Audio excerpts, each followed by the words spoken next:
Bem-vindos, irmãos e irmãs, a Visões da Fé. Aqui celebramos a beleza da fé católica, com histórias, reflexões e verdades que nos aproximam de Deus. Hoje vamos viajar pela Igreja, guiados pelo Espírito Santo. Prepare seu coração para os caminhos para Deus. Vamos começar. 50 dias após a crucificação e ressurreição de seu mestre, Jesus Cristo, um pequeno grupo de seus seguidores se tranca em uma sala em Jerusalém, paralisados pelo medo. Aos olhos do mundo, aquele era o fim de um movimento. No entanto, o cumprimento da promessa do próprio Jesus estava prestes a transformar esses homens assustados nos pilares de uma fé que mudaria para sempre a história. Este é o momento do Pentecostes. Para entender a profundidade do que aconteceu, precisamos olhar para o cenário. Os apóstolos, como bons judeus, celebravam a festa de Shavuot, que comemora a entrega da lei a Moisés. Mas, para eles, havia um novo significado. Estavam obedecendo a uma ordem direta de Jesus antes de sua ascensão, a de permanecer em Jerusalém e esperar pela promessa do Pai, o Espírito Santo que ele, Jesus, enviaria para guiá-los. A espera deles era um ato de fé na palavra de Cristo. O livro dos Atos descreve o cumprimento dessa promessa. Um som como o de um vento impetuoso e línguas como que de fogo pousaram sobre eles. O simbolismo é profundo. O vento, ruá, é o sopro de Deus da criação. O fogo é a presença divina. Ali, Deus, através do Espírito prometido por Jesus, não estava mais escrevendo em pedra, mas cumprindo a promessa da nova aliança selada no sangue de Cristo, gravando a sua lei no coração dos homens. A consequência imediata foi a coragem para proclamar a verdade. Os apóstolos, cheios do Espírito, saíram e começaram a pregar corajosamente a ressurreição de Jesus Cristo. O milagre das línguas permitiu que uma multidão de diversas nações os compreendesse, revertendo a confusão de Babel. A missão que Jesus lhes deu, ide por todo o mundo e pregai o Evangelho, teve seu início prático e poderoso naquele momento. Pentecostes não é um evento isolado, é a fonte de energia contínua da Igreja, o corpo místico de Cristo. O Catecismo, parágrafo 731, afirma que foi nesse dia que a Igreja foi manifestada pela efusão do Espírito Santo. É o mesmo Espírito enviado por Jesus e pelo Pai que recebemos nos sacramentos e que nos capacita, ainda hoje, a sermos testemunhas fiéis do amor e da verdade de Jesus Cristo no mundo. Aos olhos do Império Romano, a lógica era clara. A execução pública de um seguidor de Jesus Cristo deveria ser um espetáculo de poder, um aviso brutal para suprimir essa nova fé que consideravam uma superstição perigosa. Contudo, um paradoxo que desafiava a lógica imperial começou a acontecer. Cada martírio, em vez de extinguir a chama, parecia alimentar o incêndio de conversões. Foi Tertuliano, um brilhante autor cristão do final do século II, quem articulou esse fenômeno em uma frase que ecoaria pela história. Semen est sanguis Christianorum. O sangue dos mártires é a semente de novos cristãos. Ele não estava a ser poético, estava a descrever uma realidade que via com os próprios olhos. O testemunho final desses homens e mulheres era mais eficaz das pregações. O que os espectadores pagãos viam nas arenas e nos locais de execução não era apenas morte, mas um mistério. Eles viam pessoas a morrer com uma serenidade e uma alegria que não eram deste mundo, perdoando seus carrascos e cantando hinos ao seu Deus. A pergunta tornava-se inevitável. Que tipo de rei, que tipo de salvador é este Jesus Cristo, que inspira tamanha lealdade e anula o medo da morte? A sua fé na ressurreição de Jesus tornava-se palpável. O martírio era a prova final de que a promessa de Jesus sobre a vida eterna não era uma metáfora, era uma certeza tão profunda que tornava a vida terrena secundária. Cada corpo que caía na arena era como um grão de trigo que morria para dar muito fruto, exatamente como ensinou Jesus. Esta pregação silenciosa, escrita com sangue, falava mais alto do que qualquer discurso e plantava a semente da curiosidade e da conversão no coração de quem assistia. Esta tradição não é apenas uma história heróica do passado. Ela nos ensina que a autenticidade da nossa fé é demonstrada pelo nosso testemunho. Talvez não sejamos chamados ao martírio de sangue, mas somos chamados a testemunhar Jesus Cristo diariamente, através da caridade, do perdão e da coragem de viver a sua verdade. A semente da fé continua a ser plantada, não pelo poder, mas pelo amor vivido, até as últimas consequências. A imagem da pequenez. Para ilustrar os mistérios do Reino de Deus, Jesus Cristo não usava conceitos filosóficos complexos, mas imagens simples e poderosas do cotidiano. Ele disse: "O reino dos céus é como um grão de mostarda." Para os seus ouvintes, agricultores da Galileia, a imagem era clara. A semente de mostarda era a mais pequena de todas as sementes que eles plantavam, quase um ponto de poeira na palma da mão, um símbolo da insignificância e da aparente falta de potencial. A promessa oculta. No entanto, dentro dessa pequenez, Jesus revela uma promessa invisível e um poder explosivo. Ele continua a parábola explicando que, uma vez plantada, essa semente minúscula cresce e torna-se a maior das hortaliças. Transforma-se numa árvore robusta, tão grande que as aves do céu vêm e fazem os seus ninhos nos seus ramos. Jesus estava a ensinar que o poder de Deus não se manifesta na grandiosidade visível, mas no potencial oculto daquilo que o mundo despreza. A aplicação histórica. Esta parábola é uma profecia perfeita sobre a história da Igreja. Aquele pequeno grupo de apóstolos trancado no cenáculo após a ascensão de Jesus era esse grão de mostarda. Aos olhos do Império Romano, eles eram insignificantes.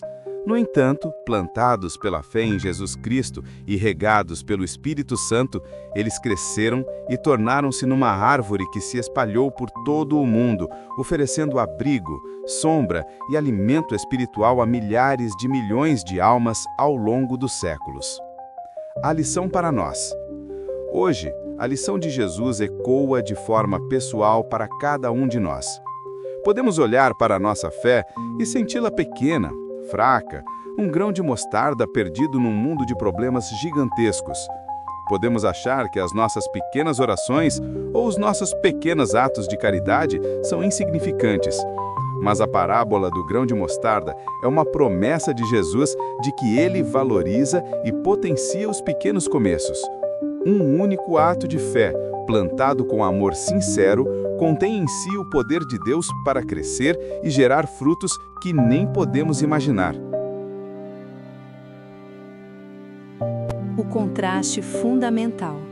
A história da fundação da Igreja em Roma assenta sobre dois homens que, humanamente falando, não poderiam ser mais diferentes.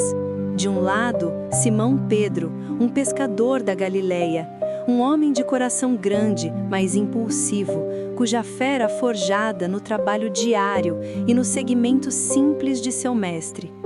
Do outro lado, Saulo de Tarso, um cidadão romano, fariseu erudito, um intelectual brilhante que, no início, usava sua genialidade para perseguir ferozmente os seguidores de Jesus Cristo.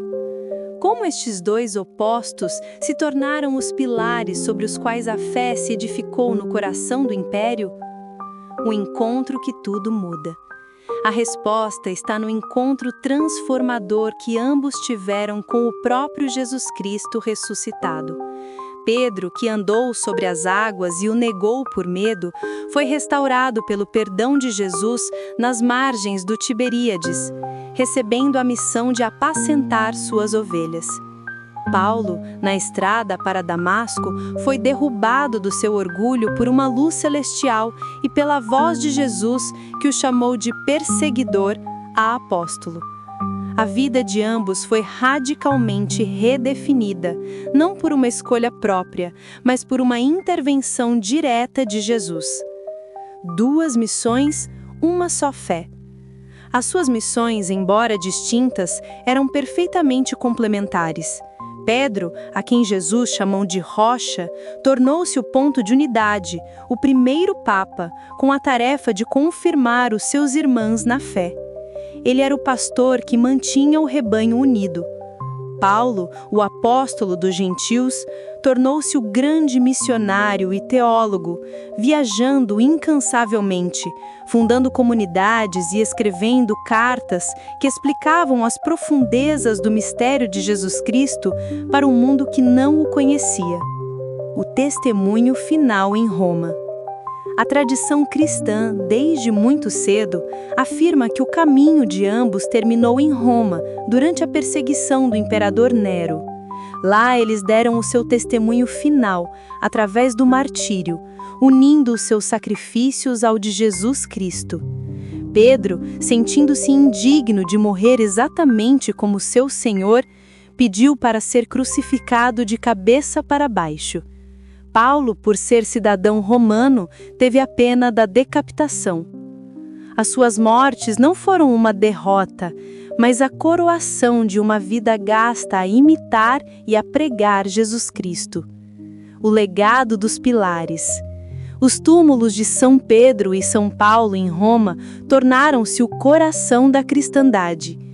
Eles não são apenas figuras históricas, são os pilares que demonstram o poder unificador da fé em Jesus Cristo. Um pescador e um erudito, o primeiro Papa e o maior missionário. Juntos, eles formam o fundamento inabalável da nossa Igreja Apostólica. O seu legado nos ensina que, em Cristo, as maiores diferenças podem ser unidas para a glória de Deus e a salvação das almas. Quando pensamos em coragem, a nossa mente geralmente cria a imagem de um herói de guerra, de um explorador intrépido ou de alguém que enfrenta o perigo com uma ausência total de medo. Mas, ao olharmos para a criação, encontramos uma maravilha ainda mais profunda, não nos músculos ou na adrenalina, mas na alma humana, a coragem que nasce da fé. Como podiam homens e mulheres comuns, e até crianças, enfrentar leões e torturas nos primeiros séculos da Igreja, não com gritos de guerra, mas muitas vezes com hinos e orações de perdão? A resposta é que a coragem cristã não é uma simples virtude humana, é um dom sobrenatural, um dos 7 dons do Espírito Santo, conhecido como a fortaleza. Não se trata da ausência de medo. O medo é uma emoção humana natural. Trata-se da capacidade de agir de acordo com a vontade de Deus, apesar do medo, sustentado por uma força que não vem de nós mesmos, mas que é um presente, uma graça divina, uma verdadeira maravilha da criação espiritual de Deus na alma. O modelo perfeito desta coragem divina é o próprio Jesus Cristo. No jardim do Getsêmani, momentos antes da sua paixão, Jesus não demonstrou ausência de medo. A sua angústia era tão real que ele suou sangue. A sua humanidade sentiu todo o peso do que estava por vir. No entanto, a sua coragem divina manifestou-se na sua decisão.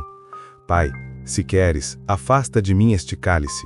Contudo, não se faça a minha vontade, mas a tua. A coragem dele não estava em não ter medo, mas em amar o Pai e a humanidade acima do seu próprio medo. Os primeiros mártires, ao enfrentarem a morte, não eram super-homens. Eram pessoas cheias desta mesma graça que fluía de Jesus Cristo. Eles compreendiam que a fidelidade a Jesus, que venceu a morte, era mais importante do que a vida terrena. A sua serenidade vinha da certeza na ressurreição e da promessa de vida eterna feita por Jesus.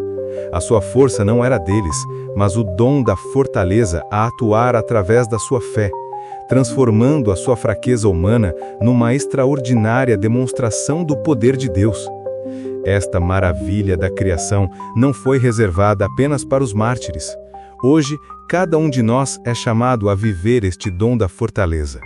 Não nas arenas de Roma, mas nas arenas do cotidiano, na coragem de defender a fé quando ela é ridicularizada, de escolher o bem em vez do mais fácil, de perdoar quem nos ofende, de perseverar na oração quando nos sentimos fracos, Esta coragem, um presente de Jesus através do seu Espírito, é uma das mais belas maravilhas que Deus pode criar dentro de nós.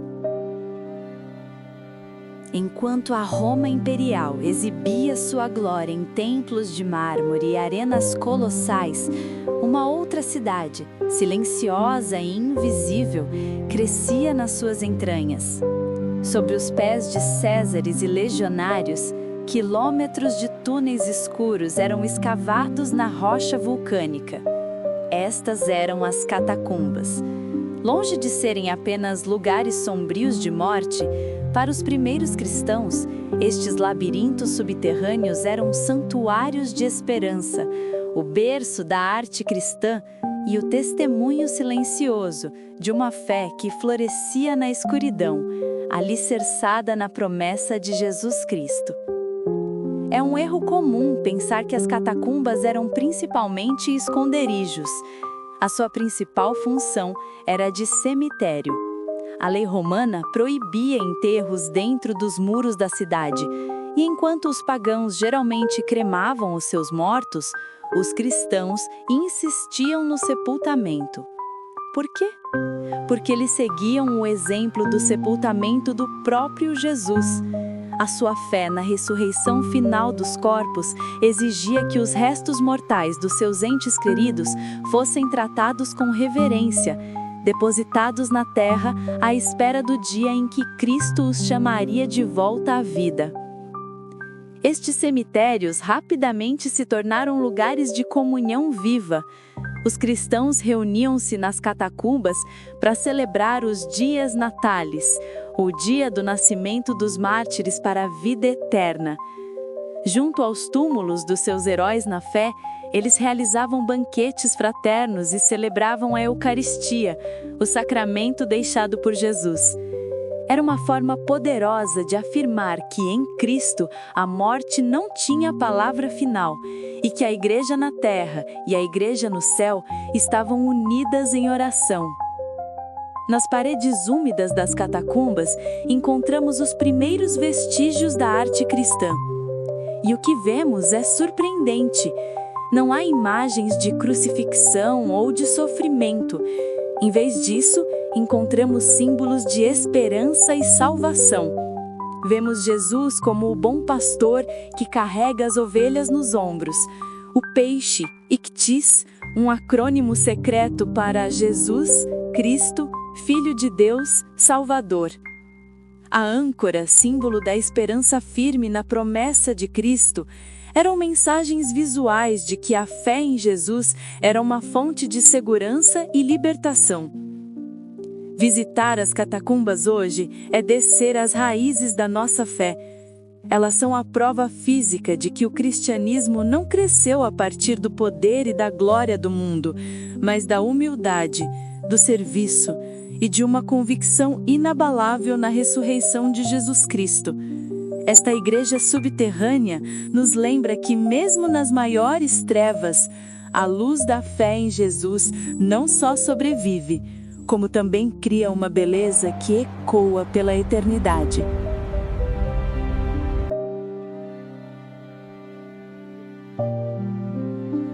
No arsenal espiritual da igreja primitiva, a ferramenta mais poderosa não era feita de aço, nem de argumentos filosóficos complexos.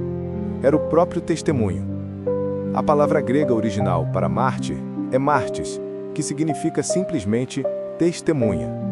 Para os primeiros cristãos, o martírio não era visto como uma derrota trágica, mas como a ferramenta final e mais perfeita de evangelização.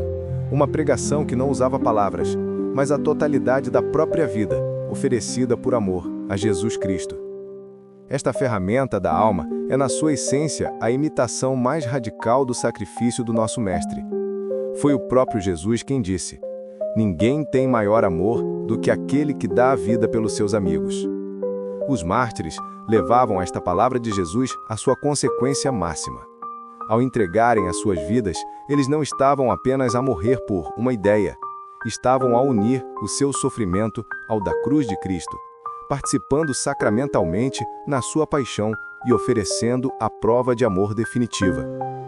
como ferramenta, o testemunho dos mártires era incrivelmente eficaz. No mundo romano, acostumado à violência e à lei do mais forte, a serenidade de um cristão a perdoar os seus carrascos era incompreensível e profundamente perturbadora. Esta paz sobrenatural que eles exibiam era uma demonstração viva de que a ressurreição de Jesus não era uma fábula. Era uma realidade tão poderosa que lhes permitia olhar para a morte não como um fim, mas como uma porta para a vida eterna com Jesus Cristo. Mas de onde vinha esta força sobre-humana? Os primeiros cristãos tinham uma fonte de alimento espiritual, que os preparava para esta prova final, a Sagrada Eucaristia. Eles acreditavam firmemente nas palavras de Jesus: quem come a minha carne e bebe o meu sangue tem a vida eterna. Receber o corpo e o sangue de Cristo era a sua força, o seu viático, o alimento para a viagem. Era a união física e espiritual com o próprio Jesus, que lhes dava a graça de o poderem testemunhar até o fim. Hoje, a maioria de nós não é chamado a este martírio vermelho de sangue, mas a Igreja ensina que todos somos chamados ao martírio branco, o testemunho diário. Esta ferramenta da alma ainda está nas nossas mãos. Cada vez que escolhemos a honestidade em vez do lucro fácil, o perdão em vez da vingança, a pureza em vez da luxúria, estamos sendo testemunhas. Usamos a mesma ferramenta dos mártires para mostrar ao mundo que viver uma vida por e com Jesus Cristo é o único caminho para a verdadeira alegria e a vida eterna.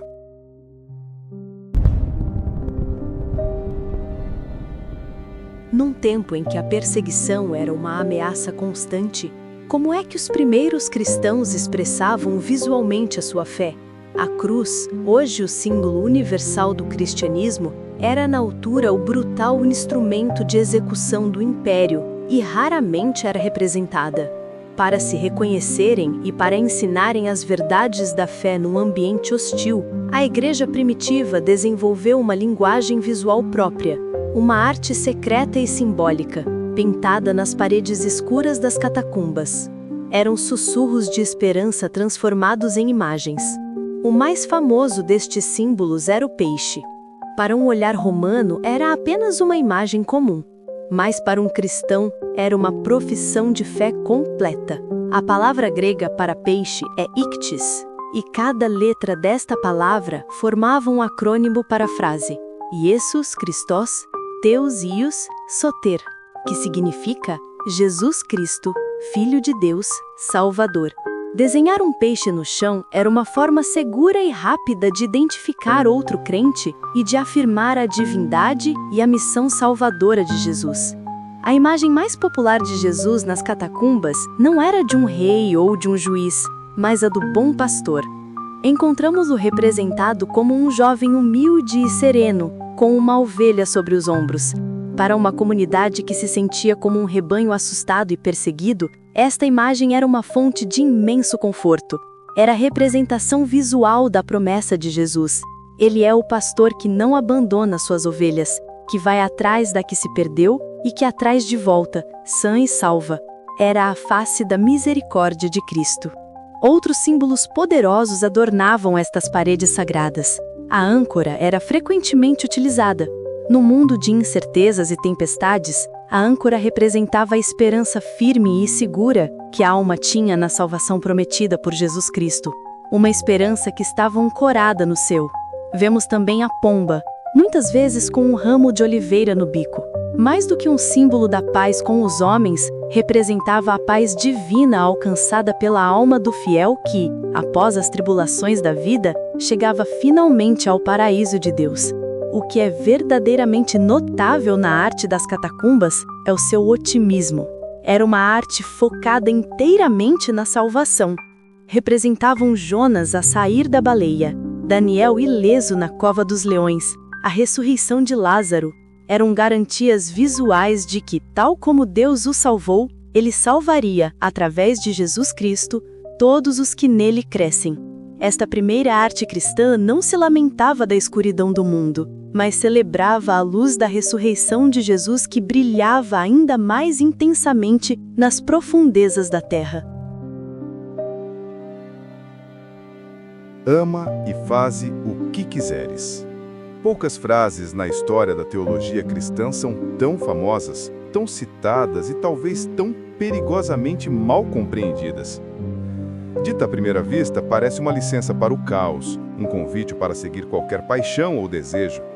Mas o seu autor, Santo Agostinho de Hipona, um dos mais brilhantes intelectos e mais apaixonados corações da Igreja, não nos estava a dar uma desculpa para o pecado, mas sim a chave para a verdadeira liberdade em Jesus Cristo.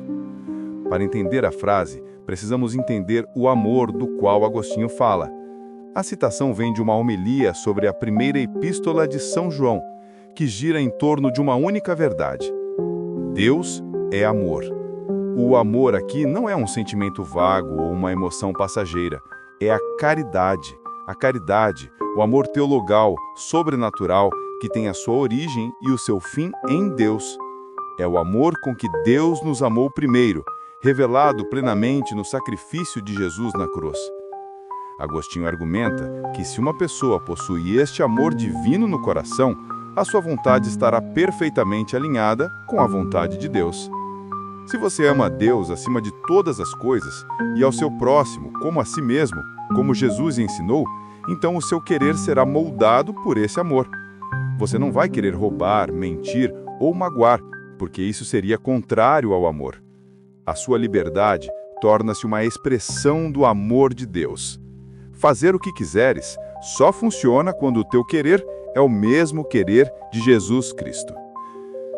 O doutor da Igreja ensina que o amor é a raiz da qual todas as boas ações brotam. Ele diz que podemos fazer muitas coisas que parecem boas por fora, mas que se não tiverem a raiz do amor, não tem valor. Uma pessoa pode dar esmola por vaidade ou jejuar por orgulho. A ação externa é a mesma, mas a intenção, a raiz, está podre. Contudo, quando a raiz é a caritas, o amor genuíno por Deus e pelo próximo, então qualquer fruto que essa árvore produzir será necessariamente bom. Portanto, a frase de Santo Agostinho não é um convite à anarquia, mas um desafio profundo. É um chamado a uma conversão interior tão completa que o nosso coração se encha do amor de Jesus. É um convite a purificar nossas intenções para que a nossa liberdade não seja uma escravidão aos nossos caprichos, mas um serviço alegre à vontade de Deus. A verdadeira liberdade não é fazer tudo o que se quer, mas através do amor de Cristo, querer fazer apenas aquilo que é bom. A grande história da nossa salvação, a história da Igreja que vimos nascer no fogo de Pentecostes, não começou em Jerusalém. Ela começou séculos antes, na aridez de um deserto, com o chamado de Deus a um único homem, Abraão. Um homem idoso, casado com uma mulher estéril a quem Deus pediu para deixar a sua terra, a sua família e tudo o que conhecia para partir em direção a um futuro incerto, baseado apenas numa promessa. Este ato de confiança é o ponto de partida da grande peregrinação da fé. A fé de Abraão, como viria a ser chamado, é o modelo de toda a fé. Não era uma fé baseada em provas ou em lógica humana, mas numa confiança total e pessoal naquele que lhe falou.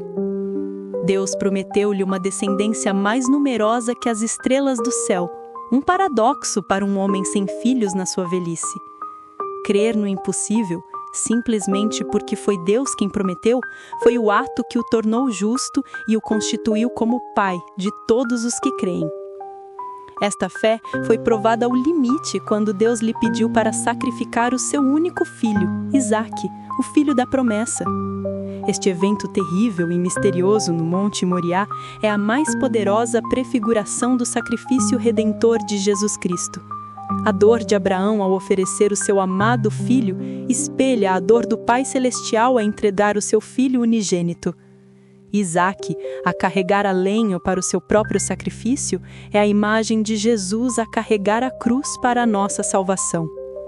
A promessa de que em ti serão abençoadas todas as nações da terra cumpriu-se de forma definitiva e universal em Jesus Cristo. Os apóstolos, os mártires e todos os santos que seguiram Jesus são os verdadeiros filhos de Abraão. A fé deles é a mesma fé de Abraão, uma fé que confia na promessa de Deus contra todas as evidências do mundo. Eles também deixaram tudo para trás, confiando na promessa da ressurreição feita por Jesus. Assim, ao olharmos para a fundação da Igreja, compreendemos que ela é a continuidade de uma única e ininterrupta história de amor entre Deus e a humanidade. Uma história que começa com o sim de Abraão no deserto, encontra o seu centro e o seu clímax no sim de Jesus na cruz e ecoa no sim dos mártires na arena e no nosso próprio sim hoje. A fé é esta corrente de confiança que nos une, através de Jesus, ao nosso primeiro pai, Abraão, na grande e única história da salvação.